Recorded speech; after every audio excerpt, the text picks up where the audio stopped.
Not your average tabletop. Woohoo! Welcome to Not Your Average Tabletop. I'm Zach. I'm Mac. And I'm Pepper. Today we're continuing on with our top 70 games of all time, and then we're into the top 20, 20 to 11. So the second to last segment of these, and if you haven't watched the previous ones, you can go check those out and get yourself entered in the giveaway contest we have going up alongside this. You can check that out. That'll be in the description below. You can look at that video, but pretty much you just got to go comment on all these videos. So do that. And I think if we get to 1,000 subs, we've already met the first goal of 850 that we were going forward to give away a second game. But if we get to 1,000, we'll give away a third one. So with a big push, we could maybe get there. So tell all your friends and your family to go subscribe to the Not Your Average Tabletop. Yes. But otherwise, we will get into our games. We may have to explain some things if you are just going to come and start at this 20 through 11. There is a lot going on Pepper's things that he's put together for us. But we will explain those as we go. Oh Yes. boy.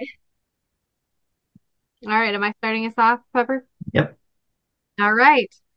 Well, we're into the top 20, which is really the creme de la creme of board games, I feel like, for us. And so it's gonna be hard to do this in a reasonable amount of time because I think we're all gonna want to talk quite a bit about the games we like. But I will start us off then with my number 20, which is Viscounts of the West Kingdom. So Garfield game for me. You can see here that the Z with the 43 shows that it was a crossover deck at number 43. And the numbers show the last 3 years and the last three rankings of it. So looks like it's bounced around a little bit the last 3 years. And it's probably just because of all the craziness. The star, is that because it can be played solo? Yes, there is an accepted solo variant for this game. Perfect. I love this game. It's so unique. It's different than I feel like a lot of Garfield's other games in this world. It has this really unique rondel play, as you can see in the picture that Jesse so nicely put in there. The bottom right kind of shows that you're kind of just going round and round and round. And at the center of this is like a little castle where you can put people. You're doing set collections, cards, hand management. It really has a lot of the things that I love kind of all in one neat little package. And so Viscounts is my number 20 and an excellent game. Good pick. Good. Yeah. This is right up there. I don't have any Garfield games on my list, so He's just so cool. yeah, I'm just too cool. You really don't have even one? I don't think so. It would have appeared by now, I think, unless I'm blanking on one, which there's Okay. one that I prefer. But I say this is probably my number two Garfield. It is a really, really good one. He is shot. Okay. Maybe I'm missing Okay. something. Okay. We'll see. We'll I see. can't even think of one Garfield game you like. So I think there is one, but okay, we will go with that. Oh my goodness, my number Yeah. 20 is not a Garfield game. It is a Gray Fox game, I believe, and Super Deluxe game, even in the base version. A very high toy factor in After the Empire. Those beautiful castles are so fun to build up and defend and see get destroyed by all the warriors coming in trying to sack your castle and take your gold. It's got a perfect tower defense mechanism. That theme really comes across in this one. It feels, I mean, not just like the video games like Bloons Tower Defense, but it's as close that I've seen a board game come. And probably as close that I would want a board game to come to replicating that feel. Otherwise, why not just play a video game? This one's just so fun, so unique, that aspect. It's the heart of the game. It has worker placement to it as well, which is pretty just basic worker placement with a board and gain resource options or buy cards. That's just pretty basic, but the heart of the game is that tower defense and chef's kiss to that. Yeah, you can see I agree. I had this one on my list as well. I'm the crossover king, I guess. And yeah, this is the great pick, Pepper. It does capture that without I don't know that you could capture it more without it feeling very, very mechanical. Yeah. I don't know how you would actually get it to feel even more, or without going just straight into video game. So Yeah. yeah, it does a great job at that. Good pick. My number 20 is also a good pick. It's a great pick. It's one of the best picks, honestly, but it's going to be missing from one of our three lists because someone doesn't respect this game enough. And it is A Wonderful World. And yeah, this one's kind of just hovered around. It's fallen. It looks like it's fallen a little bit. I think this year, this is usually one of our go-to games that we play just a lot. It seems like with our group, it's kind of a. It's not a filler. You can maybe argue it's a filler game. It's maybe a little bit longer than a normal filler, but to us, it kind of becomes that. I think because we've played it so many times, so we just know what we're doing. But yeah, I think this last year we maybe haven't played it as much, and that might be why it's dropped a little bit, but still right up there. And yeah, this one just engine building the game. You're just and card drafting a little bit as well. Um, you're just getting those cards there, and you can see in top left they've got a cost to actually build those. In the very bottom, they have kind of a resource that they will make or generate if you have them built, and then the other little symbol there is if you trash it, you get that cube free. So yeah, just deciding what cards you want and what you want to do with them. I like that it's kind of similar to Isle of Cats or Terraforming Mars, where you get to kind of draft all your cards first and then kind of decide which ones you want to try to build and which ones you want to trash at that point. So that way, if you end up getting, maybe a couple at the end that you don't really want, you can still utilize them, hopefully, to help you build something else. But yeah, this one, I think the flow of it just works so well. Yeah. And I just still love coming back to it, even though it's probably one of our most played games. Mm-hmm. We haven't played it in a long time though, so seeing all the pictures, I'm just like, get it off the shelf right now. Let's play it. Yeah, it's so smooth, such a smooth game, and I'd say this is a granddaddy of engine building here. Yes. Thanks. All right, we're down to 19, and this is one that I was super surprised that I liked so well, but I believe she stuck around, and that is Dune Imperium. And it looks like the worm. Hilarious. So this one, it looks like we got 3 years ago, and so it looks like it's only gotten better since we've gotten it. And you were gifted kind of the nice set of this game. Kind of the upgrade. Yeah, thank you. That's the word. I don't know what it's called. For your birthday. And so I'm super excited to get this one back to the table with all of the cool little pieces and stuff. And it's just so fun because the movie's coming out and I read the book now. Like, just I totally understand the world. And it's more than just a board game. So it's just super great. I feel like this game is like super popular. So I don't know if I really need to go into detail about it, but essentially you're racing for points. Which 10 points for or typical whatever. games, you can get it through various ways. And this one has combat in it, which I think is really interesting because I'm not really one for that. But for some reason, this one just flows really well with, okay, I do this turn, do this turn. Like you're just constantly trying to like, how do I get points every turn? Or like, how can I set myself up so if it's not this time, it's next time? And I just really, really enjoy that whole like race of it. So I love Dune Imperium. Really looking forward to getting the upgraded version to our table. And that actually came with both the base version, Dune Imperium, and Dune Imperium Uprising. So get to try out that one to see how different that actually is. Yeah. Let us know in the comments below if you have both and have tried and which one you prefer. Yeah, for sure. Yeah, I just recently watched both the new movies, and I'm looking forward to diving back into this with knowledge of the universe. My 19 is one of my highest verb games. It might be my highest. I don't know. I haven't looked too high on my list, but this one is not overly intuitive. So you got to get through your first couple games of this to really understand how Metro X works. And this one is, I think I saw Tom Vassell play this on some solo marathon. And I was like, that looks really cool, really interesting, something different. And it really is. You're flipping these numbered cards, and you can see there's a bunch of colored tracks on here, each attached to a train car with various spots open to fill in with numbers. Pretty much, you flip a card, you assign that number to one of these spots, and cross off that many spaces from left to right on that corresponding colored track. Except that all these tracks intersect an ungodly amount of times.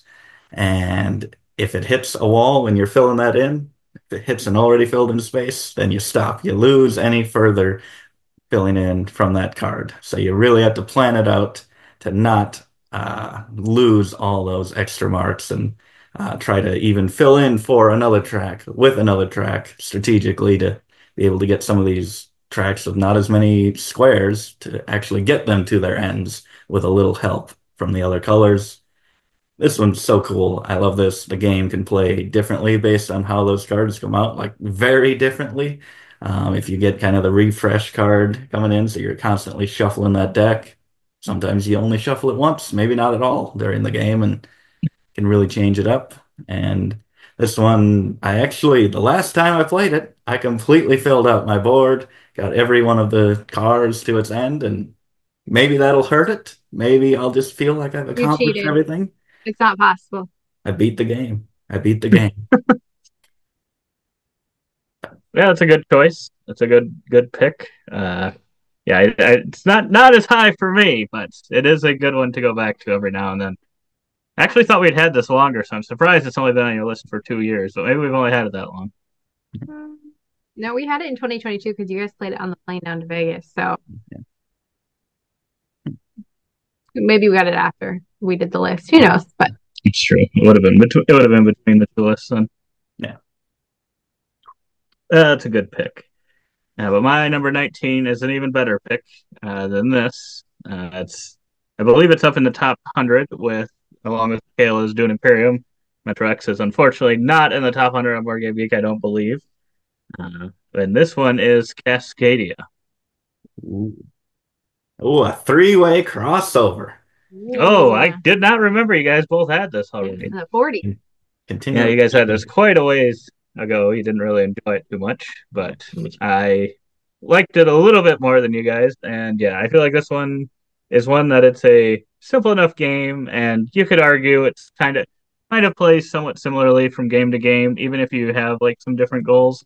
Like the goals change it up some, but um, it still kind of feels similar. But I just love that every game that I've played of it anyway seems like the scores are all within like I don't know 5 of each other. It always seems like 91, 92, 93, and it's just like wow, it all came down to like 1 point. It's just crazy how close, like just consistently close all the games are, and I think that's what makes it fun about it. It makes it also very hard to tell how you're doing, I think. Sometimes it feels like, oh, they've got that, and then by the end it's like, oh, only lost to them by 1 point. I would not have guessed it was that close. And yeah, I just love the uh, picking the tile, trying to create those landscapes while also looking at like what the animals are that can be on them and going with the patterns that you need. Just kind of managing both those things at once is just a lot of fun and simple. I like that it's simple. And yeah, this one I could see being on the list for a while longer. You heard it here first, folks. Oh boy, I'm not helping my case for liking Stonemaier Garfield games. They're up on the top, everybody. That is starting at 70. If you're just watching this video, I've had that many, and I'm the big fan, so to say, of Stonemaier and Garfield.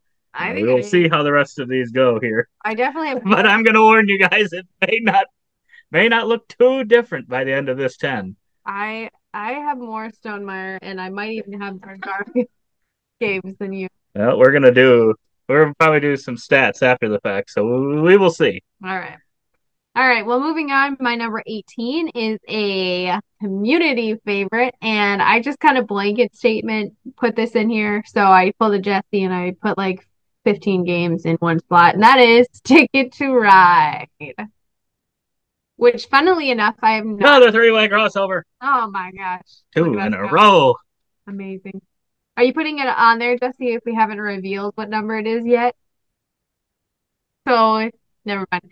So, anyway, funny enough, I haven't even played the original Ticket to Ride America. We actually started off with Europe and then we've kind of just gone from there. So, Europe is kind of the OG for me and my favorite. But I love London. We recently got the UK one, which was super fun. We did Poland, and then I'm trying to think. We did Amsterdam. So we played quite a few of them, and I mean, obviously, what can I say that people don't already know? These just don't miss. Ticket to Ride is like a staple in any board game collection, and I feel like it's just a testament to it that like they can come out with so many different variations of the same game and have it still just be solid no matter what you're playing. So. No. I do not remember this one being on your list like so consistently high on your list. I just do not remember that. It's the facts, babes. It's the facts. And yet, I wouldn't say you seemed upset, but you didn't seem excited about all these new maps, which is surprising because look at that. It's been hovering right in your top 20 for years. I am excited about the new maps. Maybe I just misread it. I'm not excited about the space that it takes up, but I am excited about Still in one cube currently. Well, you've only touched about 5% of the content that there is for this game, Mac. Yeah, I'm sure more of it's coming though. Nice pick. My 18 is another smaller game along with Metro X, but this one is not able to play solo. It is not a flip and write, anything like that, but it is a two-player only game, and it's been around for a while for me. I think all 3 years, and it might have even dropped a little bit, and I think it even dropped for maybe some of you as well. That is Lost Cities. This one, it's pure hand management, trying to get the cards you need to play on your side of this mat, play your expeditions out, which is pretty much, as you can see, this red expedition would be fantastic. You get those red handshakes, which are pretty much multipliers for your points, and then you're just adding on those points and whatever score you end up with. I think going out to an expedition, choosing to play any card at all, starts you off at negative 20 points for there. So if they only had one red handshake, they'd end up with negative 40 points. But luckily, they were able to work their way back up above negative 20 into the positive numbers, multiplied by 3 or 4 here. And that would just be a ton of points. And it's so fun trying to get those when it works perfectly with your hand and it doesn't really tighten up too much. And you're just getting the right cards at the right time. It's fantastic. But a lot of time you're stuck with cards that you want to play later. So you're like, well, I don't want to play them now. I hope I can get a green 6 before I can play this green 7 or something like that. Possibly you have something that you can see that your opponent needs, so you don't want to throw it out. So then sometimes you just play it to yourself and take some negative points just because you know it's way better for them to get it than for what it hurts you. It's a lot of fun. It's really tightens up in this game, and it's one of my go-to two-player filler games. Can be very take that though. It's not a nice, easy, lightweight, forgiving, kind game. It can be pretty brutal, but I like it. Yeah, I don't know if I'd call it brutal. I think of Arboretum as brutal. Yeah, that's true. I feel like that's taking this to the next level and becoming a little bit more brutal. But yeah, I really like Lost Cities. I don't know why it does. I don't know that it's ever made my list, but it really should. I think I have like over 100 plays on Board Game Arena of it, so it's like one of my most played games ever. And for some reason, I don't know why, I just start ranking them and it just doesn't. I don't know. I enjoy it, but there must just not be some hook or something that's just causing me to not have it high on the list. Yeah. But definitely deserves it, in my opinion. Yeah. Nice. My number 18 is a new to me game, and actually played this in person first, but then like I feel it was shortly after that it came to Board Game Arena, and then I think I played with Jesse once. I think we've played it a few times. And this one is a Civilization game, and it is Path of Civilization. Uh, I can't remember. Yes, it did make Michaela's list. I didn't know Jesse only played it once. I didn't know if it'd make his list. I thought he might have liked it. But yeah, this one is just a lot of fun. It's very simple.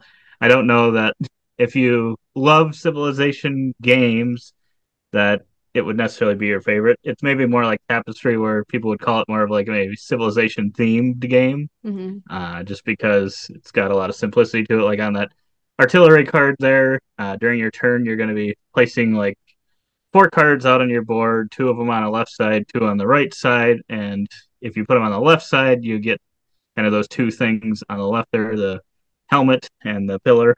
And if you place it on the right side of your board, you get all of those as kind of an income. Um, and yeah, throughout the game, you'll get those cubes from that left side and be able to buy some additional cards, whether they be leaders or monuments. And those can kind of get you some victory points and stuff. And it's just a really simple, quick game because a lot of this is happening simultaneously, which I love when you kind of all do the same things at the same time and just really keep the game flowing. Because I think this is maybe too simple of a game if everyone was having to do it like separately and it like added just a ton of time to the game. I think then it wouldn't be as good, but just because of how quickly it can play, because of it all being simultaneous, it just brings it up many notches for me. And yeah, I've really enjoyed my few plays of this one and look forward to playing it some more. Yeah, that one was good. I'm surprised it's on your guys' list. Wow. No, I think it's a great game. I think it has potential to rise a bit in mine. It's really super new still, but it reminds me a lot of like It's a Wonderful World.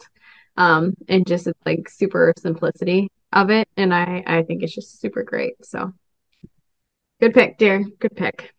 All right. My number 17 is also kind of a group of games, and that is CLANK, which we got started on this via CLANK Legacy, which was like just the ultimate playthrough of a legacy game, my favorite one to date still. And then I've enjoyed playing CLANK on our board that we have from that one. And then we recently got CLANK Catacombs, which I think switches it up a bit, keeps things that you love about CLANK, but is still pretty much a pretty same game.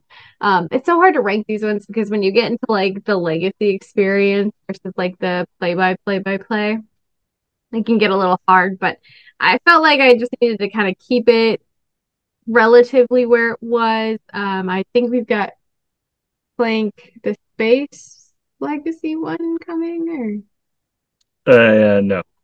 What is it? It's just CLANK Legacy 2. I don't think it has anything to do. There is a CLANK in space, but we have never played that. Yeah.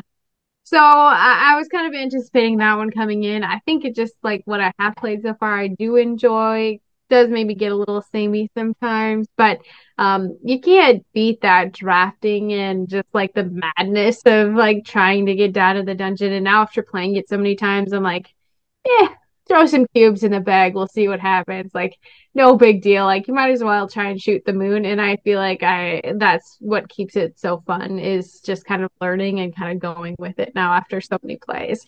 So, I really recommend CLANK. And if you haven't played the Legacy game, highly recommend the Legacy game. For sure. For sure. I agree. This one did not make my list, but I really love the Legacy. And yeah, I think that probably hit me the hardest of not really wanting to go back to it as much after that. So CLANK Catacombs, I think, is currently my favorite just because it's kind of got an ever-changing board. It's not going to be the same exact every time. So I like that just because otherwise CLANK is relatively static. Yeah. Whereas in the Legacy game, there may be some changes throughout the game from game to game that you play, which I really enjoyed. Yeah, moving to my 17 is also kind of a series of games, although I don't know if I get as much forgiveness with this one because they are two separate games. They don't re-implement each other in any way, although they're very similar type games, and they are from the I think it was Mask trilogy of games, except they are the newer, beautiful versions from Super Meeple, and that is Cuzco and Tikal.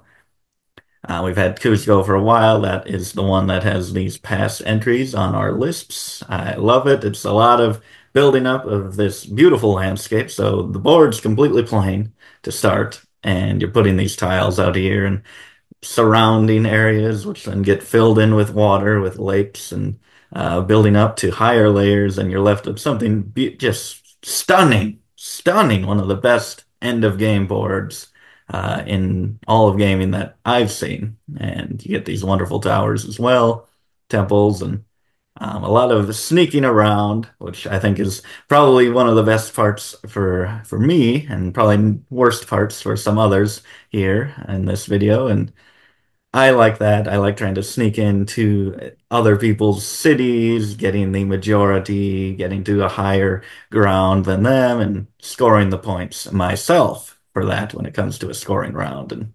And this pretty much the same kind of game for Tikal, which we recently played, and I don't think it has like high ground rules or anything like that. It's more of just who has the most meeples around these temples, but other than that, it's very similar vibe of gameplay.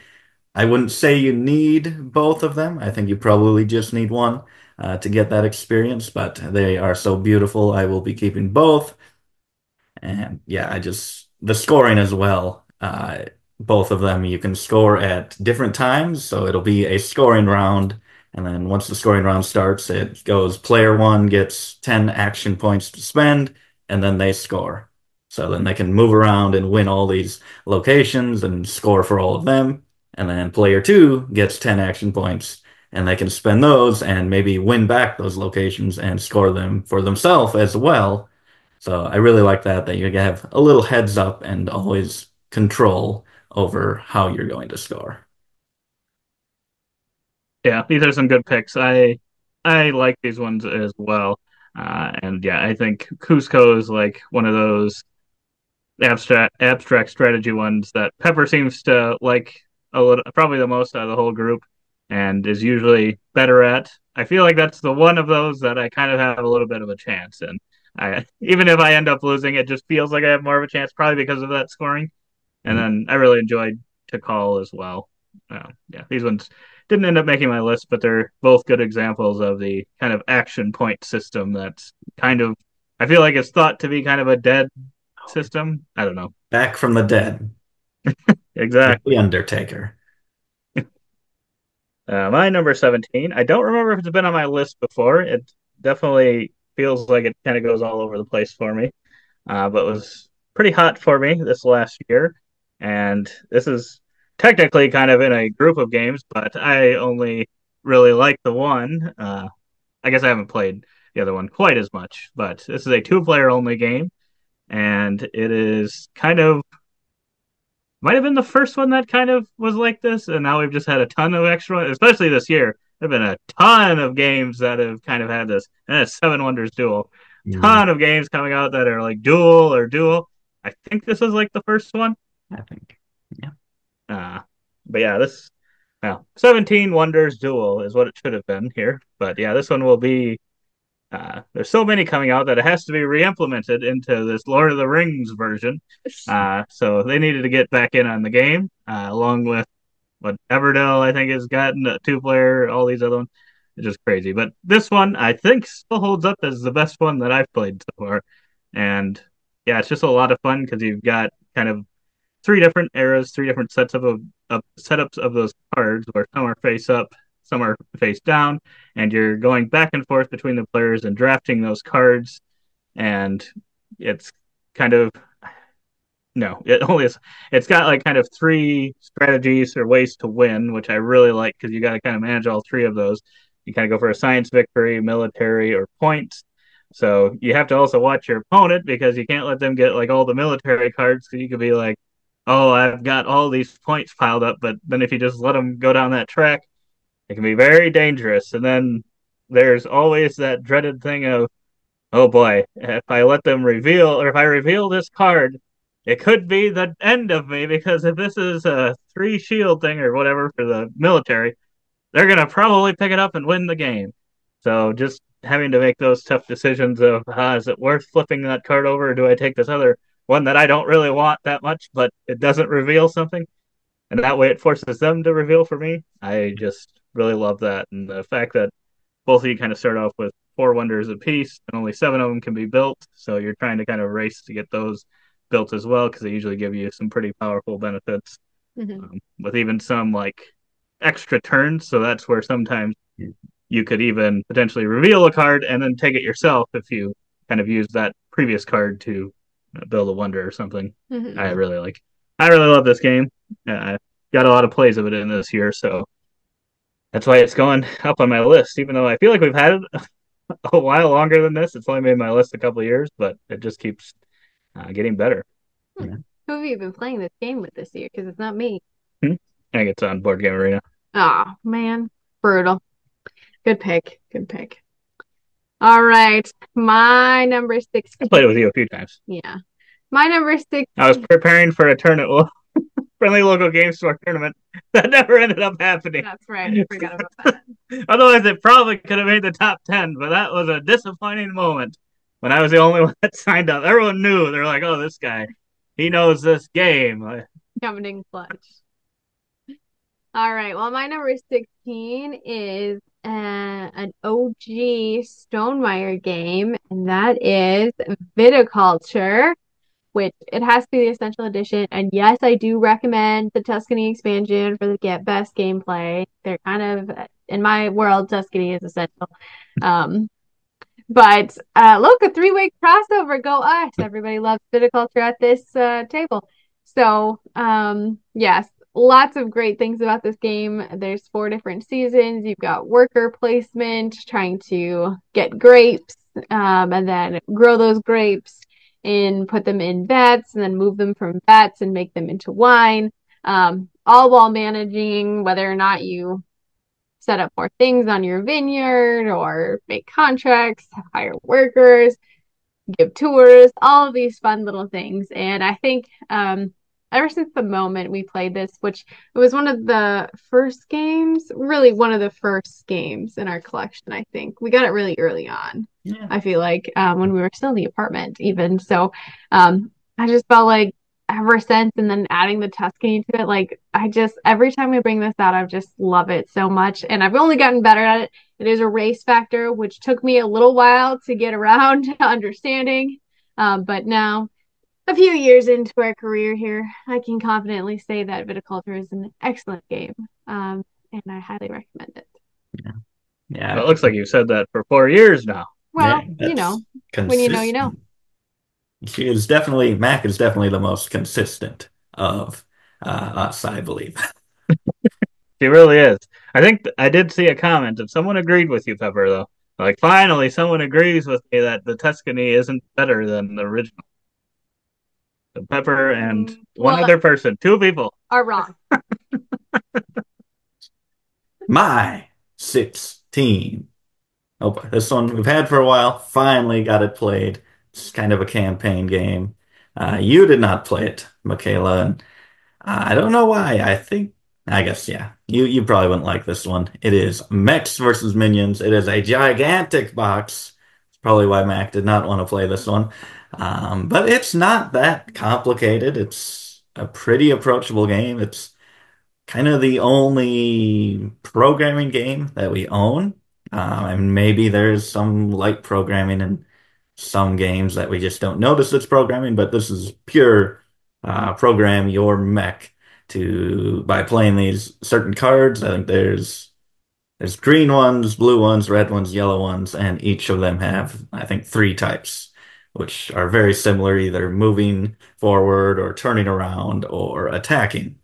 And you can play those into your command line, which has 6 spots, and after you've done drafting and playing your cards, you activate your line from 1 to 6, and hopefully it works out. Hopefully you move and turn and attack the way that you're envisioning it. But sometimes, especially early on, you're not doing much. Or if you're me, you're not doing much for about half the game. And then you get damaged, and that really messes things up and swaps things and covers things up in your line, and it just ensues, chaos ensues, and you try to get control back. And somehow we usually were able to do pretty well by the end of each mission. I think we only failed like once, which is pretty bad, and we might have failed that mission 2 times, maybe something like that, but we had a tough time that one time. But other than that, it's a great production, ton of minis. I think 100 little minions, some pre-painted heroes here, a bunch of metal and things like that, and you just get to obliterate as many minions as you want. I think to move this dial along, you need to kill 5, and as you can see, you can get it up to at least 15. So 5 times 15, that equals fun. 75 Yes. equals fun. But Yes. I did not love this one as much as he you, did Phil, not. but He did not. it does have a great production. I think Michaela probably would have liked it more than I did, but it was good. It was a good campaign. But my number 16, I don't know if anyone's said it yet or not. This one's made it on my list before, and it's been very high for me before. It's fallen a little bit, I think just because I haven't played it as much, but I think we're going to, because it's an Alexander Pfister game, and we have that on our 5x20, and that is Maracaibo. What's Yes, his number 2? yeah, but otherwise it's kind of jumped around about the same spot. So Yeah. pretty consistently right there in my top 20. I really love this game. And yeah, I think I say this every year that I bring it up, but something about just having your own kind of spots to stop and have kind of bonus actions you can do after you've kind of built some of these cards. They'll say like, oh, if you stop on this specific island 5 or whatever, you can do this action. And I just find that really cool. No one else probably finds that as cool as I do, but then just yeah, building your tableau of cards in general is just a lot of fun trying to get as many points as you can. And I did find out recently because I tried this one on Board Game Arena. The bots there play very differently than what our kind of own meta and what is because and maybe it's more of just a solo. I'm not sure if it just plays differently that way, but uh, in our games we definitely gave ourselves more time to build these things because you kind of go around this little board, and by the time someone gets to the end, it kind of triggers the end of the round. You get like kind of one more turn and stuff, or a couple more turns if it's the final one. And in the solo thing, my gosh, that other one is just racing around the board. I'm like, my goodness, I can't barely have time to build anything. So you have to be much more efficient when you're doing that. And yeah, I still really love the game, and yeah, I hope to play this one a couple times yet this year. And yeah, it's a lot of fun. Great Alexander Pfister game. All right. Well, my number 15, we're halfway there, is almost a crossover on the number. And my 15 is Maracaibo. Easy editing for you. Didn't really even have to change the slide. Look at us go. And you're probably thinking to yourself, if you watch so far from 80 down, this girl doesn't like heavy games. Why is there one in her top 20? And let me tell you, this game is complete and utter chaos. And I love it because of that. I don't understand what I'm doing. I get it, but I don't really know what I'm doing. And it's just so fun to sail your little ships around. I'm trying to figure it out, trying to deal with the board, trying to deal with the cards, trying to deal with like making sure I have stuff. And then there's like the combat track and the track through the jungle. And it's just so much. I literally just hold on to the rule book pretty much the whole time because I don't always know, and we don't play it super close in between, but everything you said about it is so true. I do not want to play it the way the computer simulator plays it. It sounds awful. But this game is just like so good, and I don't know what it is about it, why this one works when other heavy games don't for me. But Maracaibo is just, I feel like, so engaging in different ways, and it makes it all kind of come together that it really truly isn't like just, I don't know, just like not super abstract in a way. And I think that, well, it's heavy because the strategy I think could be heavy. I don't even know what I guess I don't even know what the BBG rating is on this one, but I consider this heavier. And yeah, I just agree with everything you said. It's crazy. We haven't played it in a while. I'm looking forward to it. Gotta get it to the table. Yeah, I probably have to give this another chance because I mean, all that chaos you're talking about, it's getting me wanting to play this game.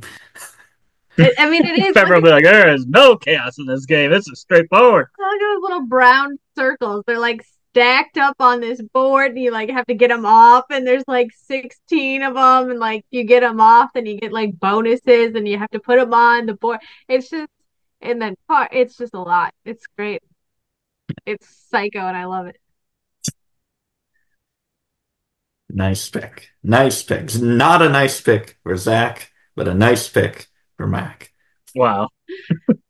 But this is a pick that Zach can't deny saying it's nice because I believe it was on his list earlier, and it is from Board Game Arena, a game that we play. You have not played exclusively on there, but I have. It's 3D King Domino. It's Akropolis. This one is, as you can see, multi-layers of tile placement. Each color has a different, similar to Cascadia, a different way that it works. I think the yellow ones want to not be touching other yellows. The red ones want to be on the edge of the board. This is a terrible placement. I mean, just look at that. You got two yellows next to each other, a red high up in the very center of the board. So bad work here by whoever did this. And the blues want to be connected, chained together. I just love trying to work all of those and get all of those. Usually just focusing on maybe half of them and trying to get them really high up in their multipliers because you can have a great bunch of them to score, but if you don't have the actual stars to multiply them, it's not going to be worth much. So I've been like halfway through a game and I'm like, oh, my blues are so good. And I'm like, wait, I don't have any multipliers. So you gotta think ahead in that way and possibly adjust your strategy. It's so cool, and I've gotten even more willing to sacrifice not just these plain spots, but actual colored ones to stack on higher and higher levels as I've gotten more used to gameplay and taking a little more risks, I guess, maybe. And I think that that's just going to evolve even more as I play it more. And so unique, so fantastic. Jules Masad is definitely the next Bruno Catala, as Zach pointed out last time. Yes, exactly. But yeah, maybe that's why they placed that there. It makes it easy to cover eventually. That's They're true. like, well, I know I'm not going to want any of this stuff, but yeah, unfortunately, the white one is over by a bunch of blues that they probably don't want to cover, but who knows? But the rest of them, maybe. Good pick, Trevor. Good pick. Michaela is wrong on this one, but You guys can keep your Acropolis, your Cusco, your just keep it all. surprised she didn't call it something else. But we're going to move on before she does. My number 15 is one that Pepper can't deny, and it is one that I thought I could deny originally, but then I was very wrong on it because it's not my style of game, it's not my style of theme. But then when I played it, it was my style of fun and just some dice chucking. A lot of fun. And this is Cthulhu Death May Die. As you can see, I can totally deny this. That's true. I don't have it on my You list. despise this game. Never will. I'm actually surprised this has been on the list for 3 years. Yeah. It doesn't feel like it's been that long, but yeah, this one just every time it's a lot of fun to play, and you just throughout the game you're playing a character that you kind of have some different abilities that kind of let you break certain rules in the game, and throughout the game you'll kind of be gaining madness from rolling these dice, and in a way it's bad because it's slowly killing you, but then at the same time it's making you more powerful, usually allowing you to roll some more of these dice, and just by the end it seems like you've got a handful of dice, and it's just a ton of fun being able to just throw those. You got to be willing to potentially have bad outcomes. It's not always going to roll your way, but I think that's kind of, I don't know, the dice chucking way, Marathrash way. Don't have many games like this. I think the closest one I could maybe say is Champions of Midgard, but that is definitely has more of the Euro influence on it. But I think that's kind of the closest other one that I have that I really enjoy as well. But yeah, this one is a lot of fun. I think the theme makes it work. It really does feel like, I don't know, it makes you feel like you're going kind of insane with the amount of dice you get to roll and the damage you can do.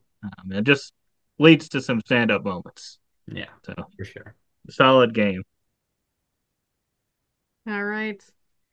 Um, my 14 is a complete 180 from this game. And not only its gameplay, but also its total vibe and artwork. And that is Sushi Go Party. It's a little bit different. It is a little bit different. Just a teeny tiny bit. And Pepper agrees with me. He had it at number 40. This game is super fun, and I don't know if it's just like the simplicity of it, if it's because it's one of like the first filler games we had in our collection, but like you can't beat like how cute these little cards are. And I love that Sushi Go Party comes with so many options for how to make a menu, and you can just do whatever you want. Some combos are recommended, but you don't have to follow those. And why not just throw caution to the wind and make it the weirdest possible thing ever and see what you can do? Plus, you get these amazing little soy sauce markers for your points when you're going around. And I don't know, it's just so much fun to have it around the table.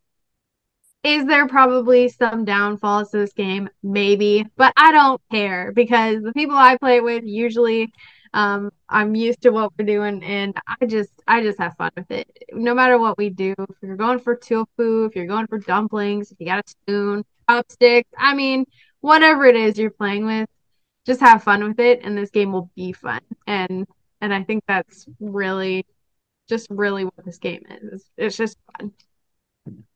Totally agree. And I did not know those were soy sauce little things. I never even occurred to me. But of course they are. So. Soy sauce bottles.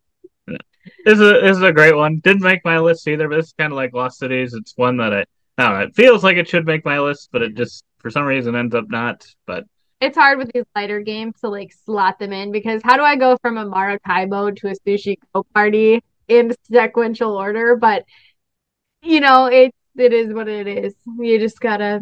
I felt strongly enough that this one needed to be represented. Yes. I agree. This is fair. I agree with this. Fantastic. But we need Sushi Roll Party. Yes, we do. That one might be even funner. I Then think I'm coming around your idea on that one. ooh.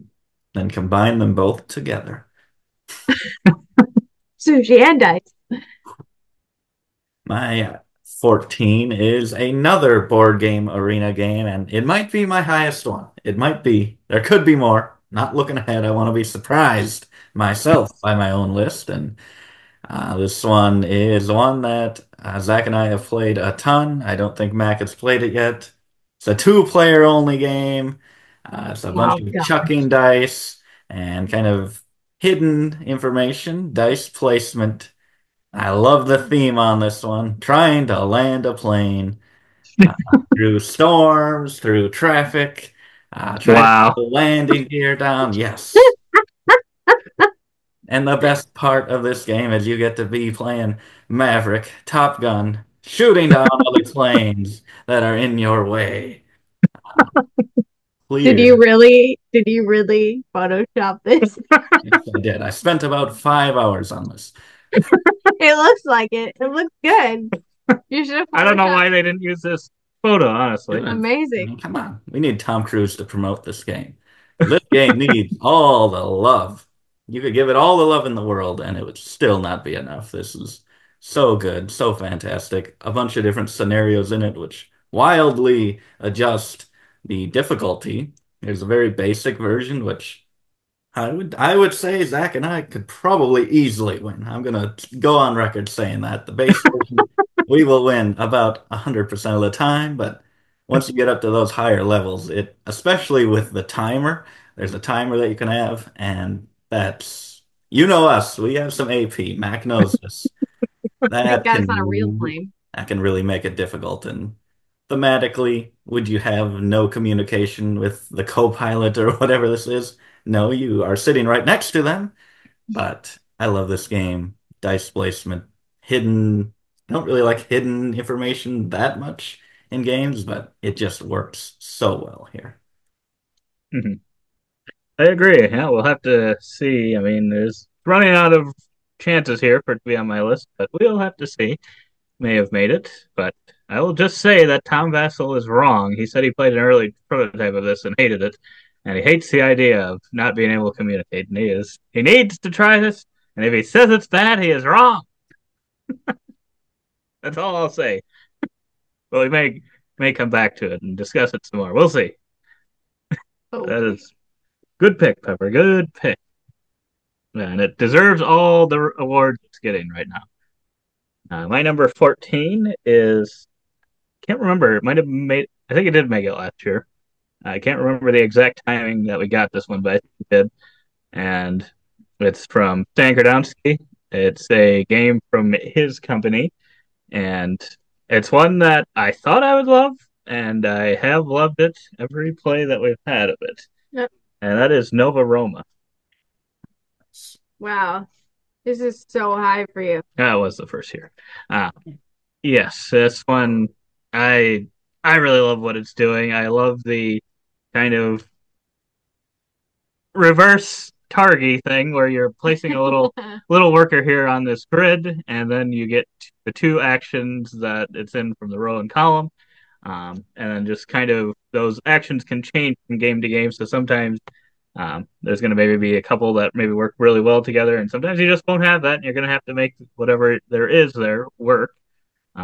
And then you can see if you go to the same row or column, then you make that action even better. So you kind of get two action points, sort of, if you the second one, or three action points, or even four potentially if you have that white figure in your row, and your opponents allow you to take all the spots in that. You usually wouldn't want to give them something that powerful, but you never know. Never know. You could allow it.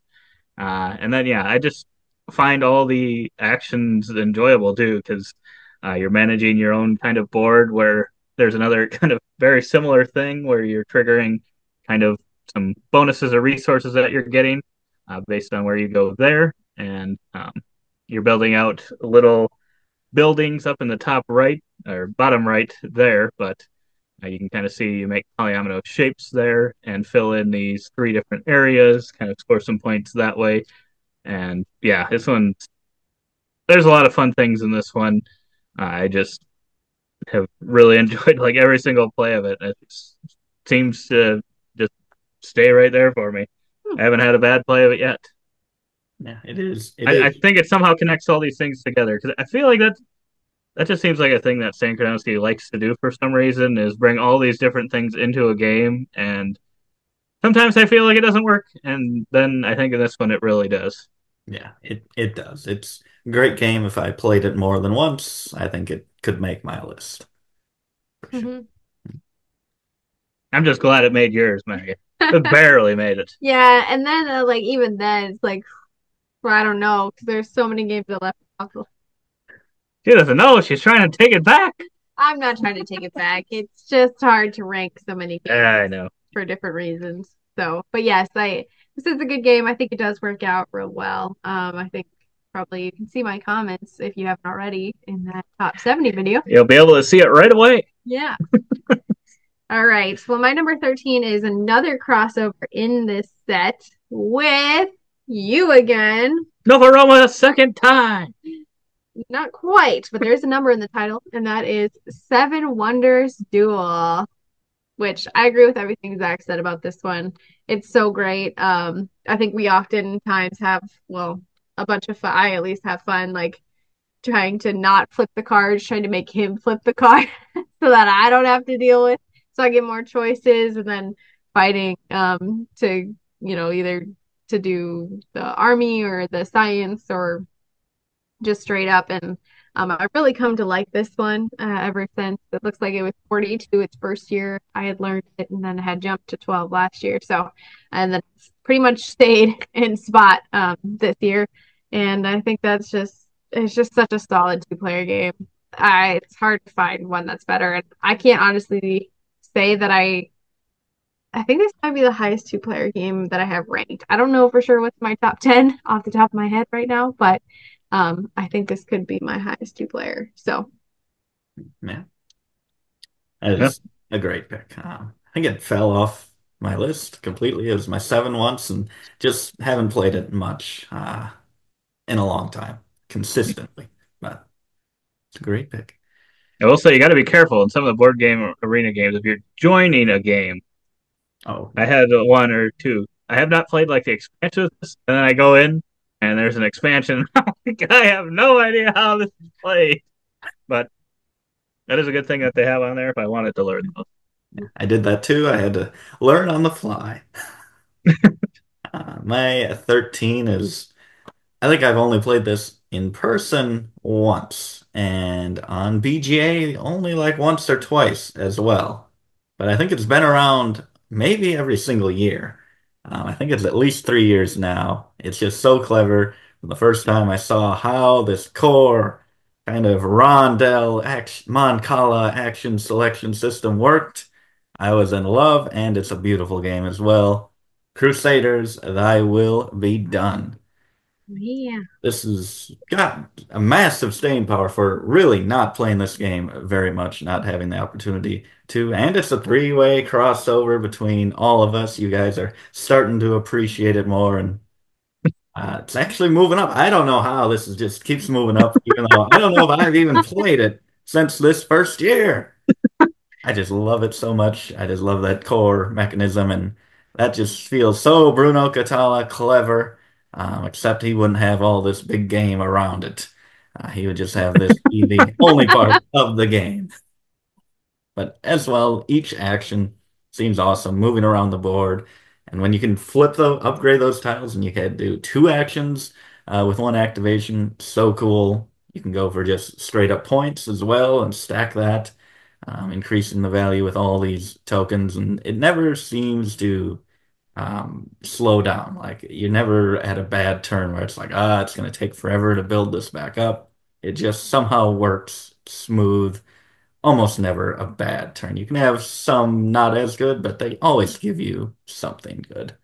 Upgrading the buildings, getting those bonus symbols. The pool, I love that. Kind of like Mystic Veil, a pool of points that you see dwindling throughout the game, heading to the end of the game. It's so fun to watch that. And an awesome first player token in that Claymore there in our deluxe edition. Yes. The great pick, Pepper. And I think, I don't know, I can't speak for you, but I think it could go up. It's on our 5x20. I think by the time we get it played a few more times, I think it'll keep slowly coming up for me. So. Yeah, and we got the expansion for it, which I think is a good expansion. So I think adds the gameplay a little there too. Mm-hmm.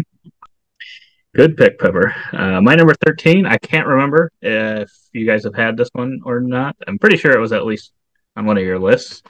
Well, he likes to spoil things, so it's probably R12. That's true. This might be your guys' 12 even. But this is something that I was hoping to like because I love the artwork in this game, even though it's a lot of black and white. But there's just a little pop of color that make this game really, all the cards in this game really stand out. And yeah, it's Nidavellir. Okay, Michaela has had it. I thought it was Michaela. But yeah, this one, I just really love the drafting in this game or the bidding for drafting order. You get these little tokens, and throughout the game, you can kind of increase them if you play that 0 and kind of make them better and better. Or you could choose to not do that if you want to maybe play just all your chips, but eventually then you're going to have all the lowest chips in the game if you don't upgrade at some point. And yeah, this one just had a lot of same power. It just looks like it keeps creeping up on my list a little bit year by year. And yeah, this one's on Board Game Arena as well, and I've played it several times there. It's really great implementation. Makes it go even faster. You don't even have to shuffle any of the cards are set up, so it makes it really, really fast. It's already a really fast game. And then yeah, the scoring on these is just a lot of fun. Sometimes I'm like, I don't know. Was it with you, Pepper, where we were kind of debating if you could even get like all those like what was it that one where it's like Oh, if you the get all four double of them you get like words 80 or some whatever. points. Yeah, Yeah. we had to collect like six of them or something. It's We were trying to see if you could get that done, but I don't think in our test play I don't think it happened. But I think we might have gotten three. But yeah, it's just a lot of fun. I really like how they score just slightly differently. You can sometimes even go and just try to. I'm just going to get as many greens or purples as I can because those points for those ones really kind of just explode. So yeah, then you force your opponents to take those. You hope that they don't want them, but usually that means that they're completing sets. So then it kind of backfires on you. But I really love this. Really love the artwork on these cards. I think it's some of my favorite. I think I've told Pepper this before. The kind of gold foil on the uh, Red Rising cards. I just wish like these oh, maybe we're able to do foil for those colors, and that would make it pop even more. But then again, I don't know. Then it might not. The colors may not be as clear. I feel Yeah, like that's the only downfall. So that's true. I like them how they are, Okay. All right. Good. but I might like them more. Who knows? I don't know. There's only one way to find out. Oh boy. true. Good pick. I love that yours is 13 and mine's 31. So literally like the opposite number set of each other.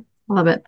Well, speaking of the black and white in a game, mine is a brand new, my 12 is a brand new to me game, and that is Panda Royale.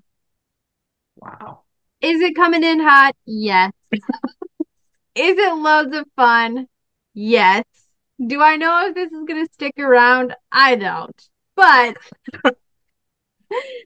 when I was ranking it, I was like, you know what? I mean, I got a sushi go party in here, and we've just had so much fun with Panda Royale this year that I had to slot it somewhere, and I just felt like we'll throw it high and we'll see if she sticks around for the long term. So I don't, it's just a dice checking game, and it's so fun because you're literally just adding up different points or subtracting points depending on the type of dice that you get that you're able to draft, what they roll. I love the little pity die if you're in like the last place or two. Um, just the whole like the simplicity of the mechanisms of like who rolled the highest yellow, and that determines basically who gets to pick first and how this all works. And it's just you could play this with a set of random dice if you wanted to, but I just think it's just fun. It's just fun. It's a great party game. It's a great filler game. Something just to throw it on the table when you're not quite sure what to do, or everybody needs kind of like a quick mind break, and grab your phone calculator and see if you can get how high you can get into the hundreds. Yeah, for sure. That one's so good. I've only played it once over Skype. And that obviously not the best way to play it, but I still had a lot of fun with that. And how many times have you guys played this? Like at least two, 300 dozen? 200, 300. Probably. Probably 10. I was gonna say probably close to 10 times. Oh, It's a new game this year. And it was in the tournament this year too, so ooh. Yeah, it's fun. This one was made my 70 because I knew like it had been. I've just been having so much fun with it, and Yeah. it probably will end up feeling the curse of like some of those other games like Lost Cities and stuff for me. I'm guessing maybe after this year, but this has just been so hot that I had to make my list, and yeah, it's great pick. I'm glad you have it this high. Yeah, good job. My 12 is, I think this was about the same spot last time. This is a solo only game, and it's also dice. It's also very colorful, and it's about aliens. And I think Zach has played this one time. It is Under Falling Skies, and this was just a nightmare. This board, trying to fit it on here was a nightmare. Trying to fit it on any table. Tried to play it just on my bed once, and I'm like, this is just way too long. I can't reach over there. It's a very long board, but the aliens move down, so you don't have to reach all the way up there the whole game, but it's a bit tough. But this one, I love the core mechanism. You're activating these rooms that you are excavating. with this little excavator here. He starts kind of on his spot, and you move him along and excavate these tunnels to open up new rooms to place dice in. And when you place a die there, you move every alien ship in its column all the way up here. You move it down the amount of pips that are on the die. And then after you've placed the die in each column, you activate the rooms, which either move you up this green track, which is how you win the game, getting to the top of that, or you shoot down the aliens if they are on these explosion spots, and you have a die of equal or higher value, which that is that's more Top Gun action right there, getting like 4 or 5 alien ships on those spots and taking them out in one swoop is so satisfying. Otherwise, you can build robots or get energy, gain resources, different things. But I love that as a core game, and that would probably make the list. But I think it's as high as it is just because there's so much content in here. You can flip each of these skyboards to a more difficult side. There's like 16 different cities, which all have unique abilities and result in a different kind of underground board of actions. So a different layout with every single one. You have characters you can throw in there and scenarios you can throw in there. There's a solo campaign of like 6 games, and you can replay that because there's twice the amount of content you need for that. So much packed into this box. I just really appreciate it. They could have made all that, buy the expansions, get these characters, get these extra cities, but they put it all in the box, and I love it all. That's a good pick. I've got to play that one again. I'm surprised you didn't Photoshop Tom and I was Moose thinking the same thing. to just like randomly put their heads on those planes there on the box there. I was thinking the same thing. Yeah, that's a good pick. I think I lost my one game of it, but I don't remember. I think But it that was came under down your expertise, so came you down to allowed it the to happen. I think it came down to the last roll, and you just could not get it. No, I think I had like 3 chances at it. I couldn't do it for some reason. Stupid. My number 12 has been on my list for a while now, and it's one game that has kind of just grown on me over time. Originally, I think after the first play or two, I was like, I don't know that I love this game, just even though I thought I would, because it's got some things in it that I really like. And I still am not the greatest at it, because I kind of get too efficient sometimes and then fill up my little critter cities, and that is Everdell. You get a kind of 15 card limit to your city, so you don't want to fill it up too much with all these like resource generating ones, because usually those aren't as many points, but they can give you resources to use in the future to um, be able to purchase more buildings or more animals. And yeah, there's just so many really good things about this game. I love the chaining of being able to buy a building and then kind of having an animal that's associated with that one. So then you're trying to dig for that animal if you don't already have them in your hand, or sometimes they end up out on the meadow and you're just hoping, praying that it gets back around to you so you can take that and just put him in his home there. But then sometimes too, it's kind of those rough decisions. If you are close to that 15, it's like, I have the open thing for that one, but do I want to put it in there because now that's one of my last spots, and that one's only like 1 point. Maybe I should be trying to get something a little bit more. And I feel like you've got that figured out a little bit better than I have.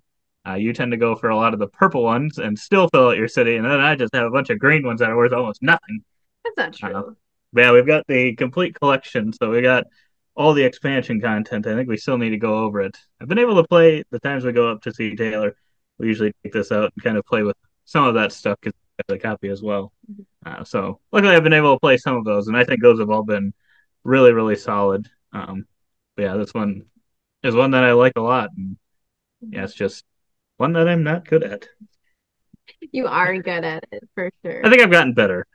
Yeah. Just because I've become more like aware that I need to not fill this in like that. Well, when he becomes fully aware, it's going to be a disaster for me because I'll never win this game again. You'll win it. All right. Well, I couldn't agree more, except I do agree a little bit more because Everdell is my number 11. I was gonna say, I'm like, huh, I thought she already had this, but then I didn't see it, so I'm like, it must be coming up. I better It, not say anything it's here. because there's only 11 spots it could be, and I'm pretty sure it's not in the top two for sure. Okay. Well, it is 11. It's just kind of been jumping around in my top 10-ish, it looks like. And I agree with everything you said. Although we do have the full and complete collection. No, we haven't played through all of it. But the expansions I have played, I haven't felt like, oh yeah, this had so much great content to the game. I really love Everdell just what it is. Like its original play through it. And not saying the expansions aren't good. They're probably good if you want to switch it up or kind of add some things from time to time. But Everdell, the original, the OG, I think is just super solid anyway. And I love this game and agree with everything you said about it. Good picks. Good picks. I need to play that one more. No, Pepper. Ruining it. Sorry, no three-way crossover. Did you get the app? I did not, but I do have the base game now down here. So That's true. Rugwort is gonna feel my wrath. My 11 is a crossover with Zach, and it's my favorite dinosaur-themed game. It's Dinogenics. This, like Dinosaur Island, Dinosaur World, it delivers on everything you want from running a dinosaur-themed park, and it's, I think, maybe got the most chaos of the three games, which I enjoy, kind of rolling these dice. And maybe it was just in our plays, especially our filmed playthrough, where there was a lot of carnage from these dice here, which can really get out of hand quickly and kind of cascading, triggering more bad things happening. Break one wall down, it frees more carnivores, and it can be a mess. But that's just part of the game. That's what I want from the game. The other ones are great, and this is kind of a placeholder for kind of dinosaur themed game. This is just the one that I prefer at this moment, and it's pretty consistent. Been 11, 3 straight years, which is pretty crazy. That Uh, is crazy. so it's actually kind of gaining probably because we're just adding more and more games, and it's just so good. Fantastic components. It feels like a classic worker placement game where the other ones are kind of a little more advanced, modern feeling. This one, if you like more classic feeling games, kind of that classic Stonemaier feel we talk about, like a Viticulture or something like that. I think this captures that vibe. Mhm. I would agree. And they recently added it to Board Game Arena, and if you're watching this very shortly within the time we release it, they have a campaign going on, so it might be the best way to get this one. I know it hasn't been as easily available as maybe some of those other dinosaur games, so check out either our content or some other content on it and see if it's one for you, if Yeah. that stuff sounds good. Good pick, Pepper. My number 11, ending off this set here, is a game that I believe was on Pepper's list, and it fell significantly, and it's no fault of the game, just the fault of Pepper, and that is Planet Unknown. This is a true polyomino game, not Isle of Cats, like you say it is. But yeah, this one's just so much fun. It production value on this one is great. I think the tiles are amazing. The artwork and all this is amazing. All the different planet boards that you can do. You're just kind of filling up your planet with these different terrain types that kind of put you up these different tracks. I think that's all a lot of fun. You can use different planets have different rules that you have to follow. You can have different corporations for your tracks and stuff that do different things. All that is just so much fun. The way you're picking these tiles on this Lazy Susan seems like it would have been just a gimmick, and it's like, it's could just be get old, could just not be as fun as you'd hope it'd be. But it just makes the game. It makes the game. It's 100% the Lazy Susan. I don't know how they figured that. How they figured out how to do that. Make the game probably almost 100 times better. It's like the Quack bits and Quacks of Quedlinburg. It's like the same level, I think. If you would have had to just like have like a board that you're manually moving or something, this would have been totally different. It would not have lived up to the greatness that it is. And if you love polyomino games, definitely check this one out. I think this is one of the best ones out there. It's pretty approachable. I mean, if you use like the basic stuff, I think most people would be able to do it. There's some of the boards and stuff it starts getting a little bit more complex, a little more complicated, but a lot of fun. Yes, nice.